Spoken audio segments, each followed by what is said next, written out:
Mes chers compatriotes, comme promis, aujourd'hui, je vais vous parler de l'explication de cette lettre du président de l'Assemblée nationale, le professeur Évariste Bochab, la lettre du 27 septembre 2010 adressée au président de la République, Joseph Kabila.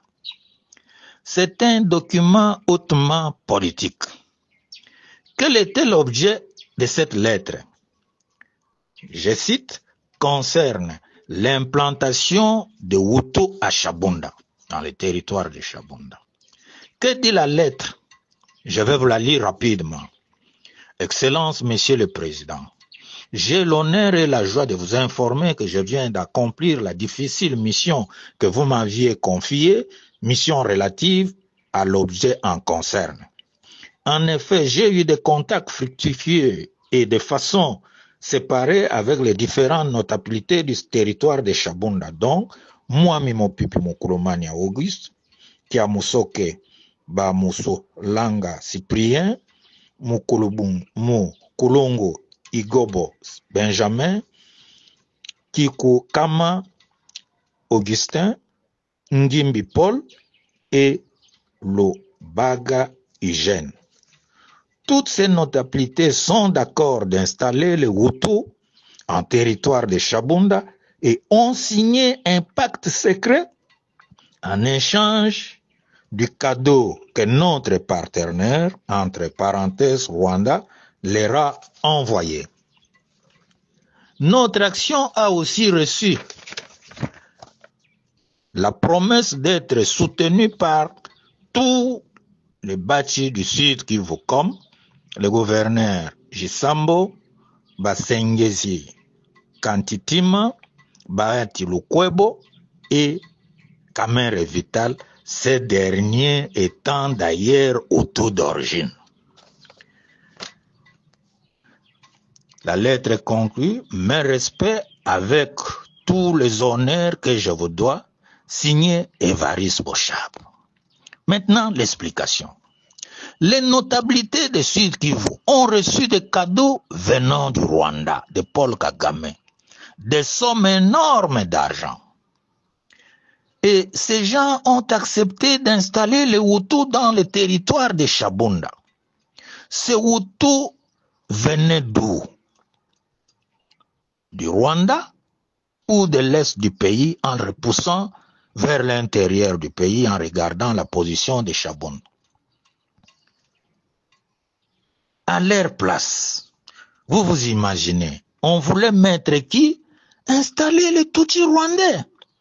D'où l'extermination de tous les Congolais, considérés comme des Hutus par les Rwandais, que ce soit les Hutus rwandais ou Congolais. C'est là dans le but de la balkanisation de notre pays. Non seulement ces notabilités ont reçu les cadeaux du Rwanda, mais ils ont été nommés par le président Joseph Kabila au poste lucratif de l'État. Je vous donne quelques exemples. Après cela, moi, Mimo Pipi, a été nommé ministre de la Santé. Mukulungu Benjamin a été nommé PCA à la régie de voies fluviales. Et les autres, les Mlamsongo, le PCA, celui-là qui était même anti-rwandais, a été corrompu. Il était avec moi à l'Assemblée, il me disait toujours, ah, c'est Rwandais qui nous faut. Mais il a été corrompu avec l'argent, comme je vous avais dit. Jisambo, Basengezi, Bahati et Kamere étaient déjà dans des postes énormes et lucratifs. Vous voyez comment le régime de Joseph Kabila et le président Kagame, tous Tutsis rwandais, ont mis la corruption dans notre pays, dans les chefs même de nos compatriotes. Tous ces gens qui étaient dans cette lettre, mais on peut le dire que ce sont des traîtres. Pendant la transition 2003-2006, l'honorable Tagoya de Chabunda nous alertait souvent de cette histoire que Chabunda est inondé, les Tutsis arrivent et tout cela. Les gens le prenaient comme un détracté, pourtant c'était la vérité. À la fin de la lettre de l'honorable Bochab, qu'est-ce qu'il dit?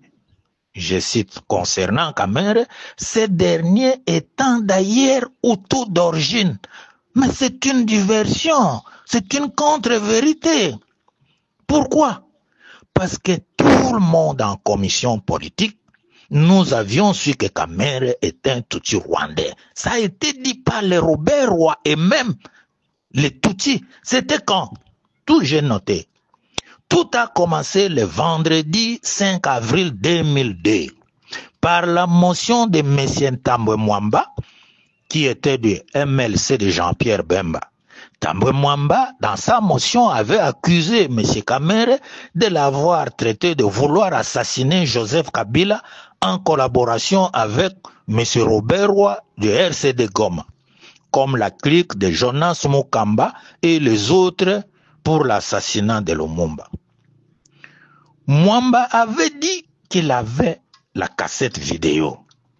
Et après le débat en commission politique, nous avions dit, bon, on va attendre, on va voir, amenez-nous cette cassette-là, on verra si c'est réel ou faux. La cassette n'est jamais venue. En ce moment-là, Kamere avait rétorqué quoi?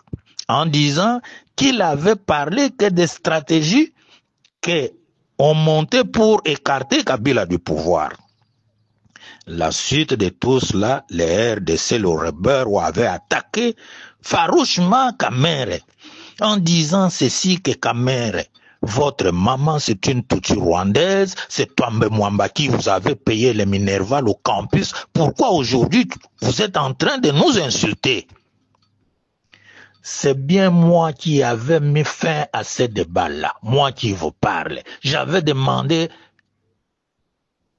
la parole au président de notre commission, son Excellence Moustapha Niasse, et j'avais dit ceci: nous sommes venus ici pour parler de problèmes politiques, mais pas vos problèmes familiales. C'est ce jour-là, je crois que la maman de Kamere était morte, ou était malade, parce qu'on nous avait parlé de ça, je crois de la mort.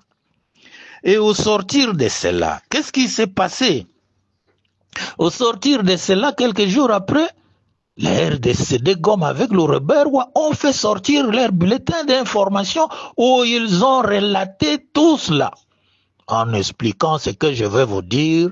Votre maman est Tutsi, que vous aviez pris la nationalité congolaise par votre première femme qui était Mouchi, que c'est Tambwe Mwamba qui vous avait payé les Minerval au campus, les frais académiques au campus, et vous voulez dire quoi? C'était sorti. J'avais acheté ces bulletins d'information. Je l'ai gardé jusqu'ici en 2010-2011, lorsque j'étais à la primature et on luttait pour vous dire la vérité, pour écarter Kamere à l'Assemblée nationale parce qu'il voulait que Mozito quitte l'Assemblée pour qu'il vienne prendre la place de Mozito. Nous avions tenu des réunions d'ailleurs à tout ça. Et j'avais pris cette revue-là en précipitation.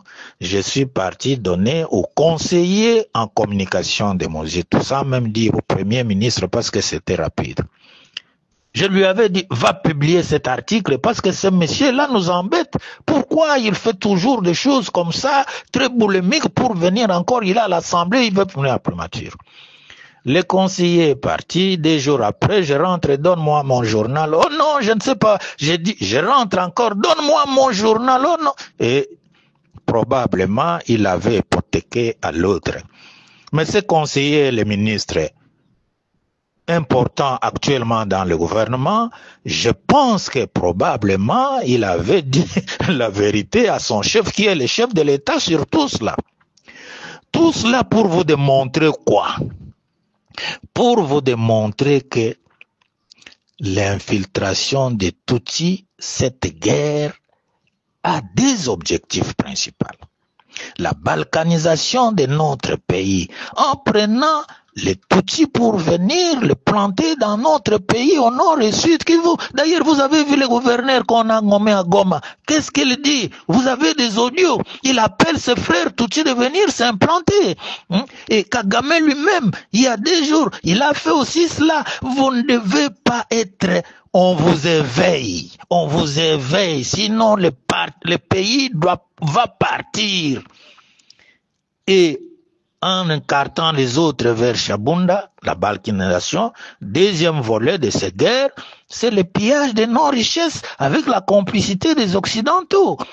Et je vous avais parlé la fois passée quand notre Sukhoi est parti bombarder les rebelles de M23. Qu'est-ce que les Occidentaux ont fait? Ils ont envoyé la Pologne pour aller prendre des missiles sol-air pour essayer d'abattre notre Sukhoi brouillé, nos systèmes d'aviation au profit du Rwanda. Et quand vous attendez des sanctions des Européens, ne croyez pas à cela. Ils ont des armes pour venir bouter Kagame dehors. Donc ça, c'est un peu de la diversion. Alors, maintenant, je dis ceci. Regardez le compromis de cette lettre. Tout ce qu'on a cité dans cette lettre, qui sont dans l'Union nationale. Et vous comprenez pourquoi ils n'ont pas parlé. Je ne sais pas s'ils ont fui. La fois passée, j'ai dit qu'ils se terraient dans leur maison. Mais pour le moment, je pense qu'ils ont fui le pays. Parce que c'est inconcevable. C'est très difficile. Les Tutsis nous ont infiltrés comment? Il y a un schéma. L'AFDEL, avec Nzé Laurent Désiré Kabila. C'est à ce moment-là que j'avais compris que Joseph Kabila n'était pas le fils de Kabila. Non, ce qu'il m'avait dit m'avait gardé secret. L'AFDEL, on est passé de l'AFDEL à quoi? À RCD Goma. Infiltration toujours. De RCD Goma, on est voulu passer à quoi? Au CNDP. On a refusé. L'infiltration toujours. On est passé de CNDP à quoi? Au M23. C'est toujours la même chose. Kagame. Et tout cela dans le même objectif. Le problème, c'était quoi? Nous étions tous bernés par le changement de la nationalité de Joseph Kabila, que notre ami là, de Katanga a bien dit qu'il avait commis l'erreur. Et nous étions tous trompés. Le maman au Matuko, le vieux Mwando Timba, même le Kyongo Okomwanza a eu beaucoup d'entretiens avec moi, même les Patrias Zizenga, même les professeurs Samba Kaputu, Katumbe Mwanke, les grands professeurs comme Théophile Bemba ont été bernés. Même moi aussi, à un certain moment, quand j'ai dit, mais on m'avait dit ceci, mais tous ces gens ici, j'avais aussi un peu changé jusqu'à maintenant que les vérités commencent à sortir. Les vérités commencent à sortir. C'est pourquoi je vous dis, mes chers compatriotes, il faut soutenir le président Tshisekedi et le président Jean-Pierre Bemba. Nous avons ici deux camps. Il y a le cas de la patrie ou la mort que nous sommes, que le président Tchichi, Jean-Pierre Bemba et tout ce que j'ai dit de rejoindre le président Tshisekedi, et le camp de la mort, de la guerre et de la mort tout court. La mort, ce sont des Tutsis qui viennent nous tuer pour prendre 15 millions de morts, mon cher, mes chers frères, 15 millions de morts. Et on commence à implanter les Tutsis là-bas. Voilà cette lettre, l'objectif c'était cela.